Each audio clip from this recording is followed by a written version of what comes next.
പ്രിയ കൂട്ടുകാരെ, പുതിയ ഒരു അധ്യയന വർഷത്തിലേക്ക് ഹാർദവമായി എല്ലാവരെയും സ്വാഗതം ചെയ്യുകയാണ്. എൻ്റെ മുമ്പിലുള്ളത് ഇപ്പോൾ അടിസ്ഥാന പാഠാവലിയാണ്, 10ാം ക്ലാസ്സിലെ അടിസ്ഥാന പാഠാവലി. ഈ അടിസ്ഥാന പാഠാവലി മറിച്ച് നോക്കുമ്പോൾ നമുക്ക് 1ാമത്തെ യൂണിറ്റാണ് കാണാൻ പറ്റുന്നത്. അരങ്ങും പൊരുളും എന്നാണ് യൂണിറ്റിൻ്റെ പേര്. ഈ അരങ്ങും പൊരുളും എന്ന യൂണിറ്റിൻ്റെ പ്രവേശക പ്രവർത്തനമായിട്ട് മഹാകവി രവീന്ദ്രനാഥ് ടാഗോറിൻ്റെ ഒരു നിരീക്ഷണമാണ്. കല ആനന്ദമാണ്, ആ ആനന്ദം പ്രകാശം പോലെ സർവ്വവ്യാപിയുമാണ്. കല നമുക്ക് ആനന്ദം നൽകുന്നു, അതുപോലെ തന്നെ ആനന്ദം എന്താണ്? പ്രകാശം പോലെ സർവ്വവ്യാപിയുമാണ്. ഇപ്പോൾ കല നമുക്ക് നൽകുന്നത് ആനന്ദവും അതുപോലെ തന്നെ എന്താണ്? പ്രകാശമാണ്. ഇരുട്ടിനെ അകറ്റിയിട്ട് നമുക്ക് നമ്മുടെ മനസ്സിലേക്ക് വെളിച്ചവും ഒക്കെ തരുന്നു എന്നുള്ളതാണ്. അതിനെക്കുറിച്ച് വിശദമായിട്ടുള്ള ഒരു വീഡിയോ ഞാൻ ഇതിനു മുമ്പ് ചെയ്തിരുന്നു. കൂട്ടുകാരത് കണ്ടിട്ടില്ലെങ്കിൽ കാണണം കേട്ടോ. അപ്പോൾ നമുക്കിവിടെ 1ാമത്തെ പാഠത്തേക്ക് വരുമ്പോൾ നമുക്ക് കാണാനുള്ള ചിത്രകാരി എന്ന ഒരു കഥയാണ്. ചെറുകഥ കുട്ടികൾ ഇഷ്ടപ്പെടുന്നുണ്ടാവും, വായിക്കുന്നുണ്ടാവും അല്ലേ? നമ്മൾ 8ാം ക്ലാസ്സിലും 9ാം ക്ലാസ്സിലും ഒക്കെ നമ്മൾ ഈ കഥകൾ വായിച്ചിട്ടുണ്ട്. അപ്പോൾ അതിൻ്റെ തുടർച്ചയായിട്ടാണ് നമ്മൾ 10ാം ക്ലാസ്സിലും ഈ ചിത്രകാരി എന്ന് പറയുന്ന ഷാഹിന ഇ.കെയുടെ ഒരു മനോഹരമായിട്ടുള്ള കഥയാണെന്ന് ഞാൻ ആദ്യം പറയാൻ ആഗ്രഹിക്കുകയാണ്. സ്കൂളിൽ പഠിക്കുന്ന കാലത്ത് ഷാഹിനക്ക് ഒരു കൂട്ടുകാരി ഉണ്ടായിരുന്നു. നന്നായി ചിത്രം വരക്കുന്ന കൂട്ടുകാരിയായിരുന്നു.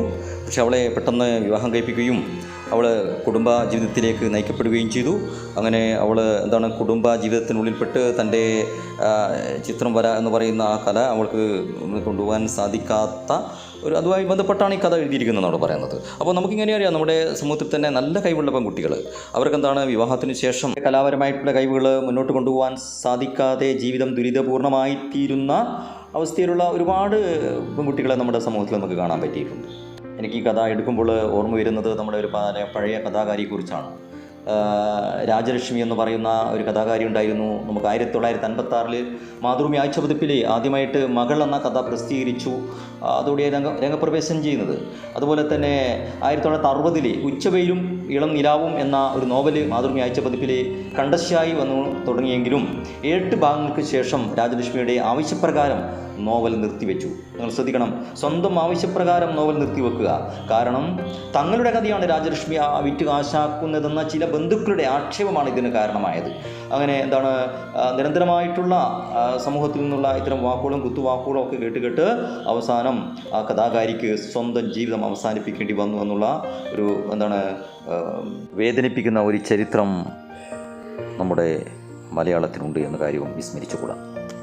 രാജലക്ഷ്മി ഒടുവിൽ ആത്മഹത്യ ചെയ്യുകയായിരുന്നു. ഞാൻ നേരത്തെ പറഞ്ഞല്ലോ, അവരെ അത്രക്കും പ്രയാസമാണ് സമൂഹത്തിൽ നിന്നും കുടുംബത്തിൽ നിന്നും അവൾ നേരിട്ടത് ഈ കഥ എഴുതിയതിൻ്റെ പേരിൽ. അങ്ങനെ അവസാനം തൻ്റെ സഹോദരിക്ക് ഒരു കത്ത് എഴുതുന്നുണ്ട് നമ്മുടെ രാജലക്ഷ്മി. ആ കത്തിൽ ഇങ്ങനെയാണ് പറയുന്നത്: കഥ എഴുതാതെ ഞാൻ 2 കൊല്ലം ഇരുന്ന് നോക്കി, അതെന്നെ കൊണ്ടാവില്ല. ഞാൻ ഇരുന്നാൽ ഇനിയും കഥ എഴുതും. അതുകൊണ്ട് ഇനി ആർക്കൊക്കെ ഉപദ്രവം ഉണ്ടാകുമോ ഞാൻ പോകട്ടെ എന്നാണ് പറഞ്ഞത്. അങ്ങനെ സ്വയം ജീവിതം അവസാനിപ്പിച്ച രാജലക്ഷ്മി പീഡനമൊക്കെ സ്വയം സഹിക്കുകയായിരുന്നു. അത് സാധിക്കാതിരുന്നപ്പോഴാണ് അവർ മറ്റൊരു മാർഗം തിരഞ്ഞെടുത്തത്. ഈ ചിത്രകാരി എന്ന കഥയിലെ ഫിസ എന്താ ചെയ്തത് നമുക്ക് നോക്കാം. ഓക്കെ. ഉറക്കമുണർന്ന് അയാൾ എത്തുമ്പോഴേക്കും ഫിസ അവളുടെ ക്യാൻവാസിൽ മഞ്ഞ നിറങ്ങളുടെ ഒരു വിസ്മയം സൃഷ്ടിച്ചിരുന്നു. പല ദിശകളിലേക്ക് മാറി മാറി ചലിച്ചു കൊണ്ടിരുന്ന ബ്രഷിനോടൊപ്പം മഞ്ഞയുടെ പേരിട്ട് വിളിക്കാനാവാത്ത ചില അനുഭവങ്ങൾ പച്ചകളുമായി ഇടകലർന്നു. അപ്പോൾ ഫിസ എന്ന പെൺകുട്ടി ഭർത്താവിൻ്റെ വീട്ടിൽ ആദ്യ ദിവസങ്ങളിൽ അനുഭവിച്ച കാര്യങ്ങളാണ് ഇവിടെ ആദ്യം പറയുന്നത്. അപ്പോൾ ഇവിടെ നമ്മൾ ശ്രദ്ധിക്കേണ്ട ഒരു കാര്യം, ഈ മഞ്ഞ നിറം പച്ച നിറമൊക്കെ പറയുന്നുണ്ട് അല്ലേ? കളറിന് വലിയ പ്രത്യേകതയുണ്ട് കേട്ടോ. കളറ് ഓരോ മാനസിക അവസ്ഥകളെ സൂചിപ്പിക്കുന്നതാണ്. ഓരോരുത്തർക്ക് ഓരോ ഇഷ്ടമുള്ള കളറുണ്ടാകും. ഇവിടെ പറയുന്നത്, ഫിസ എന്ന പെൺകുട്ടി ചെയ്തോ പല ദിശകളിലേക്ക് മാറി മാറി ചലിച്ചു കൊണ്ടിരുന്ന ബ്രഷിനോടൊപ്പം മഞ്ഞയുടെ പേരിട്ട് വിളിക്കാനാവാത്ത ചില അനുഭവങ്ങൾ പച്ചകളുമായി ഇടകലർന്നിരുന്നു. ഇവിടെ ഉദ്ദേശിക്കുന്നത് വെച്ചാൽ ഈ മഞ്ഞ നിറം ഏറ്റവും ഇഷ്ടപ്പെട്ട അല്ലെങ്കിൽ കൂടുതൽ ഉപയോഗിച്ച ആളായിരുന്നു നമ്മുടെ ലോകപ്രശസ്ത ചിത്രകാരനായിട്ടുള്ള വിൻസെൻ്റ് വാൻ ഗോഗ്. അദ്ദേഹത്തിൻ്റെ പ്രശസ്തമായ ചിത്രങ്ങളായിട്ടുള്ള യെല്ലോ ഹൗസ്, സൺഫ്ലവർ, ഗോതമ്പ് പാടത്തെ കാക്കകൾ, ഇതൊക്കെ മഞ്ഞ നിറം കൂടുതൽ ഉപയോഗിച്ചുള്ള ചിത്രങ്ങളാണ്. എന്താ കാരണം വെച്ചാൽ ഈ മഞ്ഞ നിറം നമ്മുടെ മാനസിക സംഘർഷം ഉണ്ടാകുമ്പോൾ അതിൽ നിന്നൊക്കെ ഒരു മുക്തി നേടാൻ വേണ്ടിയിട്ട് ഉപയോഗിക്കുന്ന കളറാണെന്ന് പറയുന്നത്. അപ്പോൾ മഞ്ഞക്ക് അങ്ങനെ ഒരു പ്രത്യേകതയുണ്ട്. പിന്നെ എന്താണ് പച്ചകളുമായി ഇടകലർന്നു എന്ന് പറയുമ്പോൾ പച്ച എന്താണ് സമാധാനത്തിൻ്റെയും അതുപോലെ തന്നെ പ്രതീക്ഷയുടെയൊക്കെ ഒരു കളറായിട്ടാണ് വരുന്നത്. അപ്പോൾ ഈ കുട്ടിയുടെ മനസ്സിൽ മാനസിക സംഘർഷമുണ്ട്. എന്താ മാനസിക സംഘർഷത്തിന് കാരണം നമുക്കറിയാം. അവൾ കല്യാണം കഴിച്ച് അവിടെ വന്നതാണ്. അവളൊരു ഭയങ്കര നല്ല ചിത്രകാരിയാണ്. പക്ഷേ വീട്ടിൽ ഭർത്താവിൻ്റെ മാതാവിനോ ഇത് ഇഷ്ടമില്ല. അങ്ങനെ അവരുടെ പലതരത്തിലുള്ള കുത്തുവാക്കുകളും ശകാരങ്ങളൊക്കെ അവൾ കേട്ടുകൊണ്ടിരിക്കുന്നുണ്ടെന്നതാണ്. അപ്പോൾ ആ ഒരു മാനസിക സംഘർഷത്തിൻ്റെ ഇടയിലാണ് അവൾ എന്താണ് ഈ മഞ്ഞ നിറം കൂടുതൽ ഉപയോഗിക്കാൻ കാരണമെന്ന് നമുക്ക് അങ്ങനെ ആ തലത്തിൽ നമുക്ക് അത് വേണമെങ്കിൽ വ്യാഖ്യാനിക്കാം. അവൾ ചിത്രം വരയ്ക്കുന്ന സമയത്ത് ഭർത്താവായിട്ടുള്ള ഹാഫിസ് പുറകിൽ നിന്ന് തുറിച്ചു നോക്കുന്നതും അഭിപ്രായങ്ങൾ പറയുന്നതൊന്നും അവൾക്ക് ഒട്ടും ഇഷ്ടമില്ല. കാര്യം അങ്ങനെയാണോ അല്ലേ? നമ്മളൊരു വളരെ ശ്രദ്ധയോടെ ഒരു കാര്യം ചെയ്യുമ്പോൾ ഇഷ്ടമില്ലാത്ത ഒരാൾ അത് ഒന്ന് നോക്കുമ്പോൾ നമുക്ക് താല്പര്യം ഉണ്ടാവില്ലല്ലോ. നീ എന്താ വരച്ചു കൂട്ടണ അയാൾ ചോദിക്കുകയാണ്. അവളുടെ അനിഷ്ടങ്ങൾ അറിയാമായിരുന്നിട്ടും അയാൾ ചോദിച്ചിരുന്നു. 4-5 വരയും കുറിയും ഇതൊക്കെ ആർക്കാ പറ്റാത്തത്? ഒരു പരിഹാസതരത്തിലാണ് ചോദിച്ചല്ലേ. 4-5 വരയും കുറി ഇതൊക്കെ ആർക്കാ പറ്റാത്തത്? അങ്ങനെയൊക്കെയുള്ള അഭിപ്രായ പ്രകടനങ്ങൾക്കൊടുവിൽ അവളുടെ നിശബ്ദത എല്ലായ്പ്പോഴും അയാളെ തോൽപ്പിച്ച് കളയും. പക്ഷെ അവളൊന്നും മറുപടി പറയില്ല. അത് അയാൾക്ക് വലിയൊരു പരാജയമായിട്ട് അയാൾക്ക് തോന്നുന്നത്. ഹാഫിസ് ഓർത്തു, എല്ലാവരും കൂടുമ്പോഴും വർത്തമാനം പറഞ്ഞിരിക്കുമ്പോഴും ആവും അവളുടെ പെട്ടെന്നുള്ള എണീറ്റ് പോക്ക് അല്ലെങ്കിൽ ശ്രദ്ധ കാട്ടായ്മ. എന്നിട്ട് ഒരു നോട്ട് ബുക്ക് തുറന്ന് ചിലത് കുറിച്ചിടും. പിന്നെ തിരികെ വന്നാൽ വലിയ സന്തോഷമാണ്. എന്താ സംഭവിച്ചാൽ പെട്ടെന്നായിരിക്കും അവൾക്ക് ചില ഐഡിയ തോന്നുക. ഇന്നേ കാര്യം വരക്കണം അല്ലേ, ഇന്ന് ചിത്രം വരക്കണം. അങ്ങനെ പെട്ടെന്ന് അവൾ ഓടിപ്പോവും. അപ്പോൾ അത് കുറിച്ച് വെച്ച് അല്ലെങ്കിൽ എഴുതി വെച്ച് അല്ലെങ്കിൽ വരച്ച് വെച്ച് അവൾ തിരിച്ച് വരുമ്പോൾ ഭയങ്കര സന്തോഷമായിരിക്കും എന്നുള്ളതാണ്. കുറിക്കുന്നതോ ബോറിയിടുന്നതോ എന്തെന്ന് അയാൾ ഒരിക്കലും ചോദിക്കാൻ പോയിട്ടില്ല. അവൾ കാണിച്ചിട്ടുമില്ല. അയാൾക്ക് താല്പര്യമില്ല, പിന്നെ കാണിച്ചിട്ട് ഗുണമില്ല അല്ലേ. കൂട്ടത്തിൽ കൂട്ടാൻ എന്താടാ ഓക്കൊരു ഇത് ഒരിക്കലും ചോദിച്ചു. മറ്റുള്ളവരെ കൊണ്ട് പറയിപ്പിക്കാൻ ആൾ കൂടുമ്പോൾ അവളുടെ ഒരു വരയും കുറിയും. ആയിടെ ഒരിക്കൽ ഉമ്മയതങ്ങ് നേരിട്ട് പറയുകയും ചെയ്തു. അടുപ്പത്തെ പണി പഠിക്കാണ്ട് പറ്റൂല ഫിസേ. വെള്ളത്തിൽ കുതിർന്ന ബ്രഷ് പതിയെ കുടഞ്ഞ് അവളപ്പോൾ പറഞ്ഞു. ഞാൻ പണിയൊക്കെ തീർത്തിട്ടാ ഉമ്മ. അതുപോരാ. ഉമ്മ അവൾക്ക് മുമ്പിൽ വന്നു നിന്നു. അനക്ക് കനത്തപ്പം ചൂടാൻ അറിയോ? ഇല്ല. ചുക്കപ്പം ചൂടാൻ അറിയോ? ഇല്ല. ബിരിയാണി വയ്ക്കുമോ? അവൾ നിശബ്ദതയായിരുന്നപ്പോൾ അതിൽ ഊർജ്ജമെടുത്തുകൊണ്ട് ഉമ്മ പറയുകയാണത്, അടുപ്പത്തെ പണി ഒരു കടലാഫിസേ. അതങ്ങോട്ട് തീർന്നു എന്ന് പറയാൻ പറ്റും എങ്ങനെ? അത് എൻ്റെ പെയിൻ്റടി പോലല്ല. എന്നല്ല, അതൊന്നും പെണ്ണുങ്ങൾക്ക് പറ്റിയ പണിയല്ല.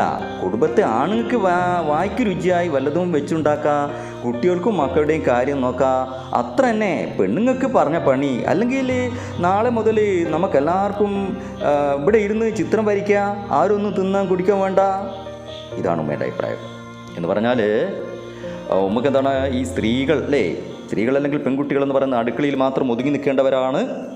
അവർ നിരന്തരം ഭക്ഷണം ഉണ്ടാക്കേണ്ടവരാണ് എന്നുള്ള ഒരു അഭിപ്രായക്കാരിയാണ്. പഴയ യാഥാസ്ഥിതിക ചിന്താഗതിക്കാരിയാണ് ഇവിടെ മാതാവ് അല്ലെങ്കിൽ ഉമ്മ എന്ന് പറയുന്നവർ അല്ലേ. ഇവിടെ ഒരു കാര്യം പറയുന്നുണ്ട്, അടുപ്പത്തപ്പണി ഒരു കടലാഫിസേ. അത് ശരിയാണ്, അടുപ്പത്തപ്പണി ഒരു കടൽ തന്നെയാണ് അല്ലേ. ഓരോ നേരത്തെ ഭക്ഷണം ഉണ്ടാക്കി പിന്നെ കൈ കഴിയുമ്പോഴത്തും അടുത്ത നേരമായി. ഇപ്പോൾ രാവിലെ ആകെ ഉച്ചയായി അല്ലേ. അത് ചില 11 മണിക്കൊരു ഭക്ഷണം ഉണ്ടാവും, ഉച്ചക്കൊരു ഭക്ഷണം ഉണ്ടാവും, വൈകുന്നേരം ഉണ്ടാവും, രാത്രി ഉണ്ടാവും, പിറ്റേന്ന് രാവിലെ. ഇങ്ങനെ അടുക്കളയിൽ നിന്ന് ജീവിതം തീരുന്ന ഒരു സമൂഹമാണ് പണ്ട് കാലത്ത് നമ്മുടെ സ്ത്രീ സമൂഹം എന്ന് പറയുന്നത്. ഇന്നൊക്കെ മാറ്റമുണ്ട് അല്ലേ. ഇന്നെന്താണ് പുരുഷന്മാരും ജോലിയൊക്കെ ചെയ്യുന്നുണ്ട്. നല്ല പുരുഷന്മാരും ചെയ്യുന്നത് ഭാര്യമാരെ സഹായിക്കാറുണ്ട്. അപ്പോൾ അങ്ങനെയുള്ളൊരു സമൂഹമാണ് നമുക്ക് വേണ്ടത്. പക്ഷേ അത്തരത്തിലുള്ള ഒരു സമ്പ്രദായത്തിൽ വളർന്നവരല്ല ഈ ഉമ്മ. അതുകൊണ്ടാണ് ഇത്തരത്തിലുള്ളൊരു അഭിപ്രായം ഉമ്മയിൽ നിന്ന് വരുന്നത്. കൈകൾ ആയത്തിൽ വീശി അവളുടെ വരകളിലേക്ക് പുച്ഛം പുരണ്ട ഒരു നോട്ടമെറിഞ്ഞ് ഉമ്മ കടന്നു പോകവേ രണ്ട് കണ്ണുകളുടെ നനഞ്ഞ നോട്ടം തന്നിലേക്ക് പടരുന്നത് തീർത്തും അവഗണിച്ച് അയാൾ നഖങ്ങൾക്കുള്ളിലെ ചെളി അടർത്തിക്കൊണ്ടിരുന്നു. അപ്പോൾ ഉമ്മ ദേഷ്യം പിടിച്ച് പുച്ഛം കലർന്ന ഒരു നോട്ടത്തോടെ അങ്ങ് പോയി. അപ്പോൾ ഈ ഫിസി ആണെങ്കിൽ അല്ലേ, നനഞ്ഞ കണ്ണുമായി അയാളെ ഒന്ന് നോക്കി. ആ നോട്ടം നമ്മളെ ഈ ഹാഫിസ് അവഗണിച്ചുകൊണ്ട് അയാൾ എന്താ ചെയ്തത്? നഖങ്ങൾക്കുള്ളിലെ ചെളി അടർത്തിക്കൊണ്ടിരുന്നു. തൻ്റെ ശരീരത്തിലുള്ള ആ മാലിന്യങ്ങൾ അല്ലേ, അത് അടർത്തുകയാണ്. എന്ന് പറഞ്ഞാൽ തൻ്റെ മനസ്സിൻ്റെ ഒരു പ്രതീകം നമ്മളിവിടെ കാണുന്നത്. ഈ സംഭവത്തിന് ശേഷം കുറേ കാലം ഫിസ ഒന്നും വരച്ചില്ല. വീണ്ടും അവളെ വരക്കാൻ തുടങ്ങിയപ്പോഴാണ് അയാൾ ശ്രദ്ധിക്കാൻ തുടങ്ങിയത്. അസഹ്യതയുടെ പിന്നെ അതും ഇതും തിരിയുകയാണെന്ന പോലെ അയാളിങ്ങനെ നടക്കുകയാണ് ഈ ചിത്രം വരെ കണ്ടിട്ട്. മുറിയിൽ അങ്ങോട്ടും ഇങ്ങോട്ടും രണ്ടു ചാൽ നടന്ന് ജനലൊന്ന് തുറന്നടച്ച് അലമാരിയിൽ ചിലത് പരതി. അയാൾ അവളുടെ മുഖത്തേക്ക് ഒളിക്കണ്ണിട്ടു. പിന്നെ കൈവിരലുകൾ ഒരേ വേഗത്തിൽ ചലിപ്പിച്ച് അവൾ തീർക്കുന്ന പുതിയ ചിത്രത്തിലേക്കും അയാൾ നോക്കി. പച്ചയുടെയും മഞ്ഞയുടെയും കുറേയേറെ വരകൾ. അയാൾക്കൊന്നും പിടികിട്ടിയതേയില്ല. ഓരോ തവണ അവൾ ബ്രഷ് ചലിപ്പിക്കുമ്പോഴും തെളിഞ്ഞു വരുന്ന പുതിയ അനുഭവങ്ങൾ. അതല്ലാതെ വിസ അയാളെ നോക്കിയതേയില്ല. അവളുടെ വീട് നിറയെ ചിത്രങ്ങളായിരുന്നു. പലതരത്തിലുള്ളവ, വലിപ്പങ്ങളിലുള്ളവ, നിറങ്ങളിലുള്ളവ. തറവാട് വീടിൻ്റെ കോലായ ചുമരിലും ഇരിപ്പുമുറിയിലും കൂടി കണ്ടിരുന്നു ചിലതൊക്കെ. ഓള് നന്നായി വരയ്ക്കും, പിന്നെ കുറച്ച് എഴുത്തും വായനയും അവളുടെ ഉപ്പ പറഞ്ഞു. കല്യാണം അവളെ കാണാൻ ചെന്നപ്പോൾ ഇയാൾ കണ്ട കാഴ്ചയാണ് ഇപ്പോൾ പറഞ്ഞത്. ചിത്രങ്ങൾ അവളുടെ ചുമരിൻ്റെ മുകളിൽ. അപ്പോൾ ഉപ്പ പറയാണ്, അവളുടെ ഉപ്പ പറയാണ്, ഓള് നന്നായി വരക്കും, പിന്നെ കുറച്ച് എഴുത്തും വായനയും അവളുടെ ഉപ്പ പറഞ്ഞു. കല്യാണം ഉറപ്പിക്കാൻ പോവാന്ന് പറയുമ്പോഴും അവൾ പറയാ വര നിർത്തൂലാന്ന്. അതിനിപ്പോൾ എന്താ, ഓള് വരച്ചോട്ടെ, ഓളെ കൈകൊണ്ടല്ലേ. ഹാഫിസിൻ്റെ ഉപ്പ അലക്ഷ്യം പറഞ്ഞു. നമുക്കെന്താ അതിന് പണി, ഓള് വരച്ചാ? വിസാന്ന് വെച്ചാൽ എന്താ അർത്ഥം? ഇടയ്ക്ക് കിട്ടിയ ഒരു നുറുങ്ങു നേരത്ത് ഹാഫിസ് ചോദിച്ചു. ഭംഗിയുള്ള ഒരു പെയിന്റിംഗ് അയാൾക്ക് മുമ്പിലേക്ക് നീക്കിവെച്ച് അവൾ പറഞ്ഞു, നോക്കൂ, മൂടല മഞ്ഞു പടർന്ന പ്രകൃതി, ഇടയ്ക്ക് മായുന്ന മഞ്ഞിലൂടെ കടന്നു വരുന്ന തെളിവേലിൽ നരച്ച പച്ചയുടെ മഞ്ഞയുടെ ഇടയ്ക്ക് പൊട്ടിവിടർന്നൊരു ചുവപ്പ് പൂവ്, മൂടൽ മഞ്ഞ്. ഫിസയുടെ അർത്ഥം എന്താണ്? മൂടൽ മഞ്ഞ് പറഞ്ഞു. അതാണ് ഫിസ. ഇത് അവിടെ മൂടൽ മഞ്ഞാണ് ഫിസയുടെ അർത്ഥം അല്ലേ? മൂടൽ മഞ്ഞിൻ്റെ എന്താണ് ആ ഒരു നിഗൂഢത, അതിൻ്റെ ഒരു ഭംഗി ഒക്കെ നമുക്കതിൽ കാണാൻ പറ്റുന്നുണ്ട്. അവരുടെ ആ സ്വഭാവത്തിനനുസരിച്ചുള്ള പേരാണ്. അയാൾക്ക് ആകെപ്പാടെ വിസ്മയം തോന്നി, ഒരിത്തിരി അപകർഷവും. ഇങ്ങനെയൊരു പെൺകുട്ടിയെ അയാൾ ഒരിക്കലും പരിചയപ്പെട്ടിരുന്നില്ല. വെറുതെ കലവില പറഞ്ഞു പോകുന്ന പെൺകൂട്ടങ്ങൾ, അവരുടെ ഉടുപ്പുകൾ, വളകിലുക്കങ്ങൾ, ഒളിനോട്ടങ്ങൾ, ഫാഷനെയും സിനിമകളെയും കുറിച്ചുള്ള വർത്തമാനങ്ങൾ, ആൺകുട്ടികളെക്കുറിച്ച്, ഇതിലപ്പുറമുള്ള പെൺകുട്ടിയൊന്നും അയാൾ കണ്ടിട്ടില്ല. മൂടൽ മഞ്ഞ്, റബ്ബറിൻ്റെയും സ്വർണത്തിൻ്റെയും വിലക്കയറ്റിറക്കങ്ങൾ, നല്ല ഭക്ഷണം, ചിരിക്കാൻ വകതിരുന്ന സിനിമ, അതൊക്കെ അയാൾക്ക് താല്പര്യമുള്ള വിഷയങ്ങളാണ്. പക്ഷേ ചിത്രങ്ങളും കവിതകളും, മനസ്സിലായില്ലേ? അയാളൊരു കച്ചവടക്കാരനാണ്. അങ്ങനെയുള്ള വെറുതെ അല്ലേ, നല്ല ഭക്ഷണം കാണാൻ, നല്ല ചിരിക്കുന്ന സിനിമ കാണാൻ, ഇങ്ങനെയുള്ള താല്പര്യമുള്ള ആളാണ്. അപ്പോൾ അതുകൊണ്ട് തന്നെ ഈ ഫിസയുടെ മാനസികാവസ്ഥയായിട്ട് ഒരിക്കലും അയാൾക്ക് യോജിക്കാൻ പറ്റില്ല. ഞാൻ കണ്ടിട്ടുണ്ട് നിൻ്റെ പെണ്ണിനെ കണ്ണൂർ വെച്ച് ഇൻ്റർസോണിന്, സുഹൃത്ത് പറഞ്ഞു. അപ്പോൾ സുഹൃത്ത് പറയാണ്, ഞാൻ നിൻ്റെ പെണ്ണിനെ കണ്ടിട്ടുണ്ട് കണ്ണൂർ വെച്ച് ഇൻ്റർസോണിനെ, ഒരു കലോത്സവത്തിലാണ് കണ്ടത്. സുഹൃത്ത് പറഞ്ഞു, നന്നായി വരക്കുമായിരുന്നു, അവൾക്ക് തന്നെയായിരുന്നു അന്ന് 1ാം സ്ഥാനം. ആ വർഷം ചിത്രപ്രതിഭയുമായി ഒരുപാട് പേർ അവളെ അഭിനന്ദിക്കുന്നത് കണ്ടിട്ടുണ്ട്. കുസൃതിയോടെ ഹാഫിസിൻ്റെ മുഖത്തേക്ക് പാളി നോക്കി അവൻ പറഞ്ഞു. ഇത്രയും പറഞ്ഞിട്ടുണ്ടെന്ന്, അവളുടെ കൈവിരലുകൾ കണ്ടിട്ടുണ്ടോ നീ? ഭർത്താവോട് ചോദിക്കുകയാണ്, അവളുടെ കൈവിരലുകൾ കണ്ടിട്ടുണ്ടോ നീ? ഇവൻ എന്താണ് പറയാൻ പോകുന്നതെന്ന് ആശങ്കപ്പെട്ടും അസഹിഷ്ണുതയോടെയും ഹാഫിസ് പറഞ്ഞു, ഇല്ല. ദൈവം തൊട്ട കൈവിരലുകൾ എന്ന് പറയുമ്പോൾ ദൈവത്തിൻ്റെ അനുഗ്രഹം ലഭിച്ച വ്യക്തിയാണ് ഫിസ. അങ്ങനെയുള്ള അവളുടെ വിരലുകളെ കുറിച്ചാണ് പറയുന്നത്.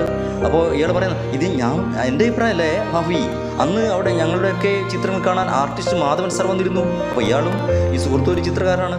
അപ്പോൾ പ്രശസ്തനായിട്ടുള്ള ആർട്ടിസ്റ്റ് മാധവൻ സാർ പറഞ്ഞ വാക്കാണ്.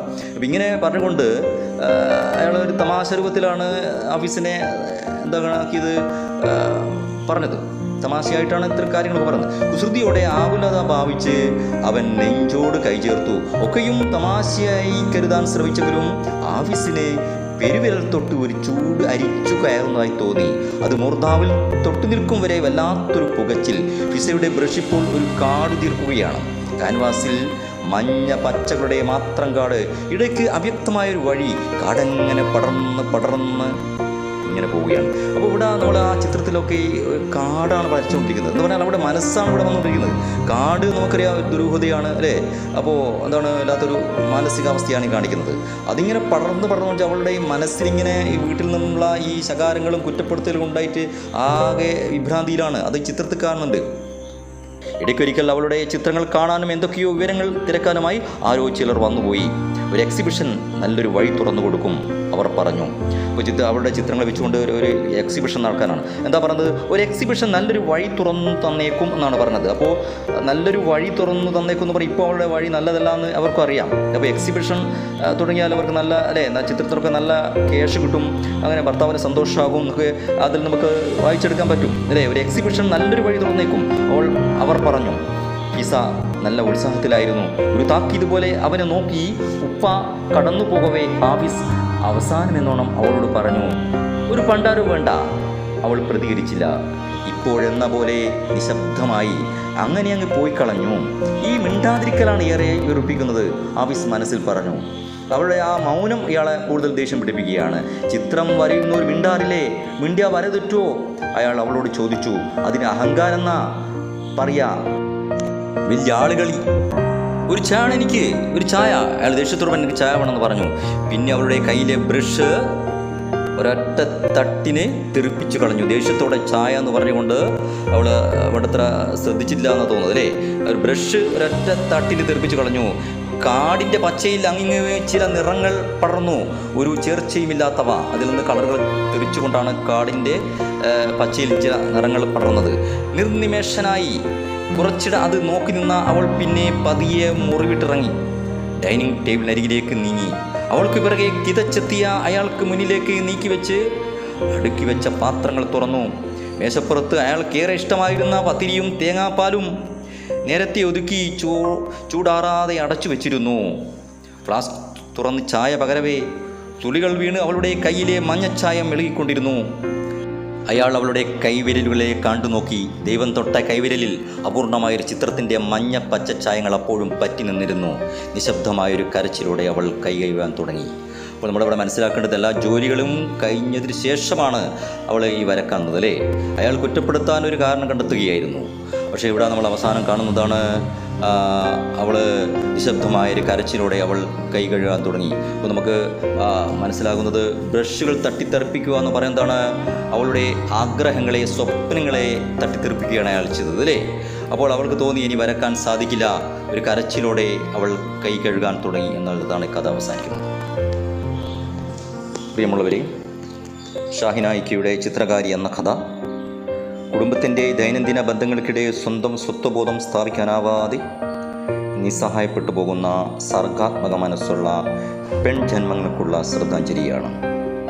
വിവാഹിതയാവുന്നതോടെ പെൺകുട്ടി അവളുടെ ഉള്ളിലുള്ള എല്ലാ സർഗാത്മക ചോദനകളെയും മനസ്സിലൊരു ശവക്കുഴി തീർത്തു മൂടേണ്ടി വരുന്നത് ഫിസ എന്ന പെൺകുട്ടിയുടെ മാത്രം വിധിയാകുന്നില്ല.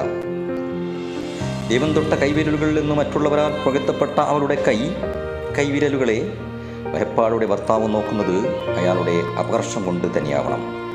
മൗനം കൊണ്ട് പ്രതിരോധിക്കുന്ന ഈ കഥയിലെ പെൺകുട്ടിയെ കുടുംബത്തിൻ്റെ കെട്ടുപാടുകളിൽപ്പെട്ട് സർഗാത്മക നഷ്ടം സംഭവിച്ച എല്ലാ കുടുംബിനികളെയും പ്രതീകമായി വായിക്കപ്പെടാവുന്നതാണ്.